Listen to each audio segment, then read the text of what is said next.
नाज़रीन अस्सलाम वालेकुम। बेदार सरमदी आप और आपके अहले खाना के लिए दुआओं के साथ हाजिर। अदालतों से 3 अहम खबरें सामने आई आज 3 अक्टूबर है। सबसे अहम खबर तो इस्लामाबाद से आई। इस्लामाबाद हाई कोर्ट में जहां फाजिल chief justice Islamabad high court ने अपने दूसरे फाजिल अराकीन के साथ बहुत अहम फ़ैसला सुनाया और ये फ़ैसला इमरान खान के ख़िलाफ़ तौहीन अदालत के हवाले से चलने वाले केस का है, जिसमें इमरान खान के जवाब को तसल्ली बख्श करार दिया गया और फाजिल अदालत के बेंच ने ये ऐलान किया कि वो तौहीन अदालत का केस इसलिए वापस लेते हैं कि इमरान खान का एक तो कंडक्ट बहुत अच्छा है और उनके जवाब से वो मुतमईन है। इससे पहले नाज़रीन आपको याद होगा कि गुज़श्ता जुमे को यानी आज 3 दिन पहले इमरान खान खुद मोहतरमा ज़ेबा चौधरी की अदालत में गए थे, अगरचे वो मौजूद नहीं थी, लेकिन उन्होंने वहाँ जाके उनके रीडर को ये कहा था कि बता देना कि इमरान खान माज़रत करने के लिए आया था, माफ़ी के लिए आया था। तो ये एक सियासतदान के लिए मैं पहले कह चुका हूँ कि ये कोई बड़ी बात नहीं है। वो अगर यानी जोश खिताबत में या किसी ख़ास फ़ज़ा या माहौल की वजह से कोई सख्त जुमले कह बैठता है लेकिन उसका इरादा नहीं होता, नीयत नहीं होती और उसे एतराफ़ करता है, तो ये काबिल कदर बात है और इसको सराहा जाना चाहिए। और यही इस्लामाबाद हाई कोर्ट के फाजिल जो बेंच है उसने आज कहा और ये केस खत्म किया। दूसरा अहम केस जो है वो यानी ये था कि जो गुज़श्ता रोज़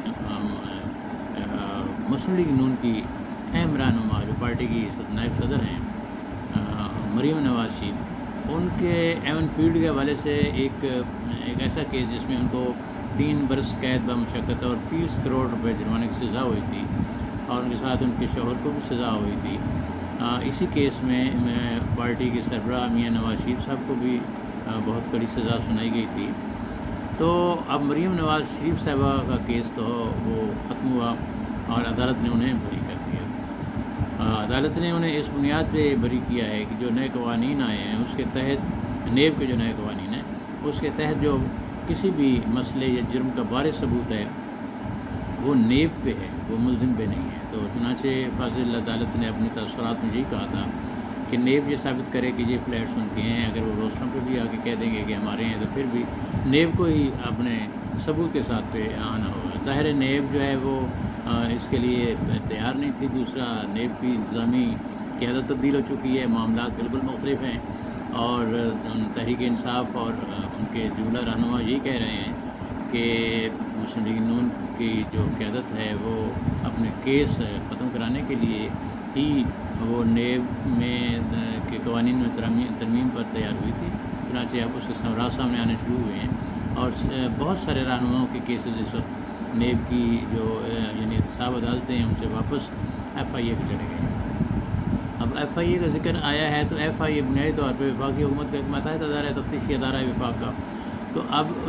इस FIA की तरफ से एक केस लाहौर में पाकिस्तान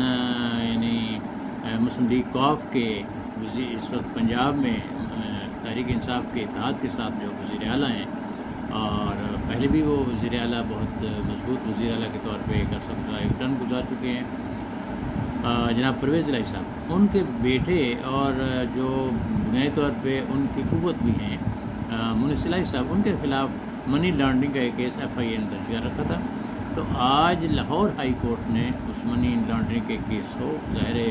उसके कोई सबूत या वो साबित नहीं कर सका मुतल्लिक़ा अदारा, तो उस केस को ख़त्म करने का फ़ैसला सुनाया है। और इस तरह ये भी एक बहुत बड़ा फ़ैसला है जो कि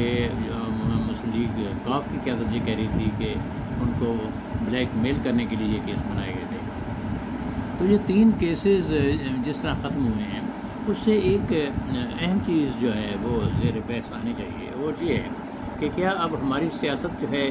वो इस हद तक आ चुकी है अवाम की खिदमत की बजाय वो एक दूसरे को रस्से से हटाने के लिए यानी उसका इस्तेमाल किया जाएगा। मैं कई बार गुजारिश कर चुका हूँ कि दूसरे मुल्कों में ऐसा नहीं होता। वहाँ सियासतदान जो हैं वो आवाम की खिदमत के लिए अपनी खिदमत सियासी मैदान में पेश करते हैं پاکستان میں بدقسمتی سے یہ ہے کہ جب کوئی ایک برس اقتدار آتا ہے تو وہ اس خدشے کے پیش نظر کہ دوسرا اس کی جگہ نہ لے لے، اس کے خلاف مختلف طرح کے کیسز بناتا ہے۔ بعض کیسز صحیح بھی ہوتے ہیں اور بعض صحیح نہیں ہوتے۔ تو اصولی طور پہ جو صحیح کیسز ہوتے ہیں بدعنوانی کے، ان میں تو کسی کو چھوڑا نہیں جانا چاہیے، اور قانون کے سہارے لے کر جس طرح کہ اب یعنی اس وقت تحریک انصاف کہہ رہی ہے، وہ بھی نہیں ہونا چاہیے۔ اور یہ بھی نہیں ہونا چاہیے کہ انتقامی طور پہ کسی کے کیس بنائے جائیں۔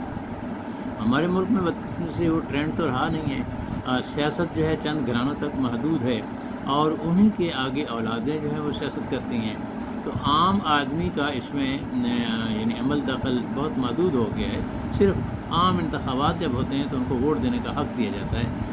اچھے لوگ بھی ہیں، میں نہیں کہتا کہ اس وقت سیاستدانوں میں ایک بڑی تعداد اچھے لوگوں کی بھی ہے، اور وہ خدمت خلق کا جذبہ ہی رکھتے ہیں، لیکن اس فیلڈ میں بہت سارے ایسے لوگ آ گئے ہیں جو پیسہ بنانے کے لیے آتے ہیں، اور وہ کمیشن لیتے ہیں جب اقتدار میں آتے ہیں، یا جب ان کو کوئی اختیار ملتا ہے تو پیسے بناتے ہیں، یا پھر جیسا کہ ابھی گزشتہ دنوں بہت الزامات لگے، وہ ایک خاص موقع کو دیکھ کے اپنی قیمت لگواتے ہیں، اور اس طرح وہ انتخاب کو ایک تجارت کے طور پہ، ایک بزنس کے طور پہ استعمال کرتے ہیں۔ یہ ٹرینڈ ختم ہونا چاہیے، اور یہ کیسز کا بھی یہ سلسلہ ختم ہونا چاہیے، اس لیے کہ سب کچھ تاریخ میں لکھا جا رہا ہے، میرا، آپ کا، تمام صحافیوں کا، تمام ججز کا، تمام جرنیلوں کا، جو بھی ایٹیچیوڈ ہے، جو کردار ہے، تاریخ کا حصہ بنتا جا رہا ہے۔ آج کسی وجہ سے اگر وہ زیر بحث نہیں آئیں گے تو آنے والے دنوں میں زیر بحث آئیں گے۔ تو بہتر یہ ہے کہ اپنی نیک نامی کو محفوظ کرایا جائے، اور تاریخ میں اچھے لفظوں سے اپنے آپ کو درج کرایا جائے۔